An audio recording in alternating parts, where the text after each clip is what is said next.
Olá, sejam todos bem-vindos a mais uma aula da disciplina Administração Sistemas Operacionais 1. Sou o professor João Freire Abramovics e iremos dar continuidade à aula anterior, Tecnologia Rider, aonde nós iremos implementar esta tecnologia no sistema operacional Windows Server 2012 R2. Então agora vamos à prática. Já estamos aqui na tela do nosso servidor, vou me logar, ok?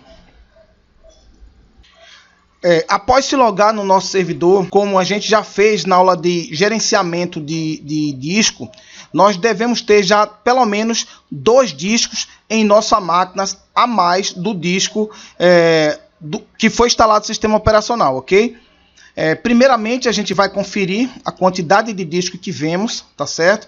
Aqui você pode ver que nós só temos uma unidade de disco visível e acessível ao usuário, que no caso ao servidor, ao administrador, que é a unidade C, ok? Nós iremos agora acessar o gerenciador de servidores. Em ferramentas, nós acessaremos gerenciamento do computador. Tem outra forma também, sem ser pelo gerenciador de servidor, né? Que seria você clicar com o botão direito do mouse e diretamente gerenciamento de disco. Vamos fazer isso pelo gerenciador do computador. E vem aqui em gerenciador de disco, gerenciamento de disco, ok? Feito isso, nós já conseguimos identificar o disco C, né, onde ele já está particionado, essa primeira partição, como foi mostrada na aula de gerenciamento de disco. Essa partição ela é criada pelo próprio sistema, é a partição swap, onde ele reserva um espaço em disco para a memória virtual e para o sistema. E aqui está a partição do disco C, onde ele reserva para a instalação dos seus programas e do próprio sistema operacional. Temos aqui 3 HDs, certo? Que foi colocado anteriormente. Eles aqui nem estão formatados, eles foram reconhecidos pelo sistema operacional, porém ainda não tem um sistema de arquivo, nem existe uma partição nesses 3 discos, né? Nenhum dos 3 estão alocados, vocês podem ver aqui, nós temos 2 HD de 50 GB e um de 10 GB. Primeiramente, primeira coisa que nós temos que fazer para que esses discos eles possam ser usados para o Rider, que é a tecnologia que nós implementaremos, temos 2 formas de implementar o Rider. Tem o Rider 1, certo? Que seria o Rider onde a gente vai ter a alta disponibilidade, que também é conhecido como espelhamento. E o Rider 0, que o Rider 0 ele dá uma performance melhor ao disco, porém ele não dá alta disponibilidade, certo? O que ele faz também é aumentar o espaço em disco. Caso nós viermos a pegar esse disco de 50 GB e o de 40 e criarmos, no caso aqui, um RAID 0, ele vai juntar o espaço desses 2 discos, aparecendo para o usuário, aparecendo para nós também, no caso, que somos administrador do servidor, um disco único de 90 GB, tá ok? E já o Rider 1, que é o que nós iremos fazer, ele vai fazer o que? Ele vai pegar esta unidade aqui e vai criar uma replicação, é chamada de espelhamento. Pois quando formos montar um servidor, nós devemos nos preocupar também com a segurança, ou seja, com a alta disponibilidade. O importante é quando formos montar o nosso servidor, é pensar também na segurança. E nos preocuparmos também com a alta disponibilidade, ou seja, nós termos uma redundância caso haja alguma falha, ok? Então, nesta aula de hoje, nós iremos criar um espelhamento, que seria o Rider 1, onde iremos simular caso um dos discos parar, o outro assume. Vamos, então, utilizarmos esses 2 discos, o de 50 e o de 40, tá certo? Aonde nós iremos espelhar um no outro. Esses arquivos, no caso, serão guardados em um disco e em tempo real serão, no caso, replicados no segundo disco. Você clica com o botão direito do mouse em cima do primeiro disco e clica aqui, ó, em novo volume espelhado. Você clica em avançar. Aqui você já tem o disco que a gente escolheu. Vamos escolher aqui o disco 2. certo? E adicionar. Pronto, vocês podem ver que ele simplesmente, apesar de juntar os dois discos, você só vai poder utilizar 40 GB, né? É onde você vai ter uma alta disponibilidade, porém não vai ter o acesso total dos dois discos, e sim de um só. Você clica em avançar. Aqui você já escolhe a unidade. Eu vou avançar novamente. O nome vai ser dados, que vai ser o nome que daremos a esta unidade. Não vou fazer uma formatação rápida. Eu vou clicar em avançar e concluir. O que acontece?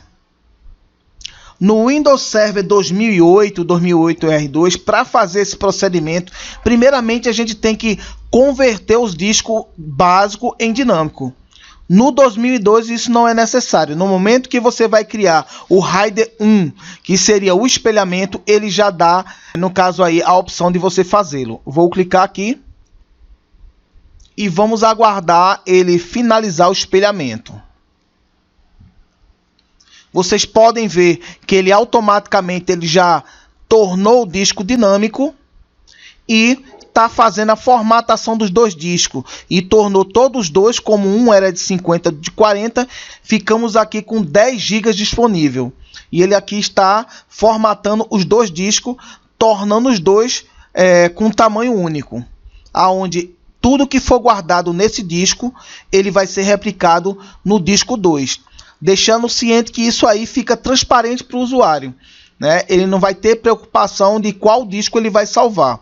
Ele vai salvar no disco que vai aparecer disponível para ele, e essa replicação vai ser em tempo real. Ok, finalizamos agora. Ele acabou de formatar os dois discos, vocês podem ver, né? Onde esses dois discos já estão espelhados, tá ok? Vamos ver para o usuário o que é que aparece, né? Temos aqui um único disco, onde você pode ver, né? Esse disco aqui, ele está sendo replicado no segundo disco, onde isso não aparece para o usuário. Ele não vai se preocupar em qual dos dois discos que ele vai ter que gravar. No momento que ele salvar qualquer arquivo aqui, geralmente a gente em servidor, a gente mapeia esse disco na rede, certo? Só deixando uma observação, né? Que RAID ele não é backup, porque muitas vezes confundem RAID com backup, né? Se os dados forem criptografados na unidade E, com certeza o seu espelhamento também vai ser criptografado, né? E geralmente um backup a gente não possui, não cria um backup, uma unidade de backup no mesmo servidor. Geralmente é um servidor à parte, né? Fora do alcance de curiosos também, né? Aonde a gente vai poder resgatar aquelas informações. Porém, deixando ciente que a junção dos dois torna a alta disponibilidade ela com uma segurança maior, né? O RAID 1 ele dá uma alta disponibilidade, ou seja, ele dá uma redundância de arquivos. E o backup, que a gente ainda vai ver em aula posterior, ele simplesmente dá uma segurança que aqueles arquivos eles não serão perdidos. E a diferença de um para o outro mais grosseira é que o RAID 1 ele dá, vamos dizer assim, ele faz uma cópia em tempo real. E o backup não, é uma cópia, no caso de segurança, em tempo pré-determinado, tá certo? Como a gente pode testar se esse RAID ele está funcionando ou não? Para isso a gente tem que desligar um dos discos, certo? E ver se o outro ele vai funcionar e vai ter os dados que foram guardados nele. Então vamos fazer o seguinte, pode ver que a letra da unidade é a mesma e o tamanho é o mesmo. Eu vou minimizar aqui essa tela, certo? E vou guardar alguns arquivos aqui dentro. Vou copiar essas pastas aqui, ok? Para dentro do disco, copiar para cá, para eu ter algum arquivo que eu possa replicar. Isso aí é feito em tempo real, tá certo? E para a gente fazer esse teste, o que é que a gente tem que fazer? A gente tem que desligar o nosso servidor e desligar um dos discos para ver se esses arquivos eles foram salvos no outro disco, né? E o outro disco ele vai ter que aparecer também como dados e com as informações que foram gravadas, tá ok? Então vamos fazer o seguinte, eu vou desligar agora o nosso servidor, tá ok? após desligar o nosso servidor, eu vou desligar também o disco para ver se as informações elas foram salvas no outro disco, ok? Vou vir aqui em desligar e vou desligar este servidor, ok? Para isso, realmente, eu tenho que desligar o servidor.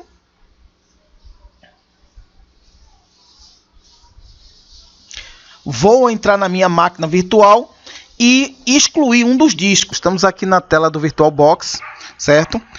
Nós podemos ver aqui nessa tela de descrição inicial que temos aqui, ó, um HD de 50, um de 40 de 50. Nós iremos excluir esse HD de 40. Clicamos aqui em configuração, tá certo? Em armazenamento e temos aqui, ó, o HD de 40. Vamos simplesmente remover essa conexão, ok? Dá um ok. Dou um clique para iniciar o servidor, que o servidor ele teve que ser desligado para que vamos aguardar ele pedir para autenticação para podermos acessar novamente o nosso servidor. Vou colocar a senha.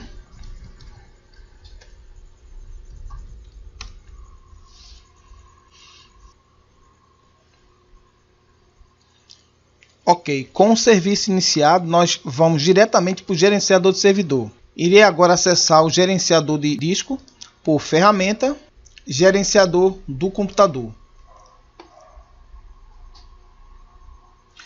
Você também pode acessar aqui pelo lado, como eu falei, diretamente pelo menu iniciar, clica com o direito do mouse e gerenciar disco, tá certo? E já vai direto, sem você precisar acessar pelo gerenciador de computador. Deixa eu clicar aqui. Podemos verificar aqui, após entrar, que apareceu aqui falha de redundância, ou seja, o espelhamento já não está mais funcionando. Da mesma forma, e agora o que fazer para poder recuperar esse disco? Primeiramente, a gente tem que reativar ele. Clica com o botão direito do mouse, reativar volume, ok? Aqui ele dá uma mensagem, né, que é recomendável a execução do CHK DSK, que é um scan disk, para ver se há possíveis erros nesse disco também. Ele já automaticamente reconheceu que o mesmo se encontra ativo. O que é que vamos fazer então para darmos continuidade? Vamos ter que excluir o espelhamento, remover o espelho para que esse disco aqui, que já não existe mais na máquina, ele suma aqui do meu console. Vou remover esse espelhamento. Qual é o espelhamento? É justamente esse disco que não se encontra mais na máquina. E removo, sim, tenho certeza. Ok, agora eu já tenho ele na íntegra, onde eu posso acessar, no caso. O que é que eu preciso agora fazer? Eu preciso colocar um novo disco no meu servidor para retornar o espelhamento, porque se caso ele vier parar agora nesse momento, a gente perde todas as informações realmente, tá certo? Vamos desligar esse servidor, colocar um novo disco e reativar o espelhamento, ok?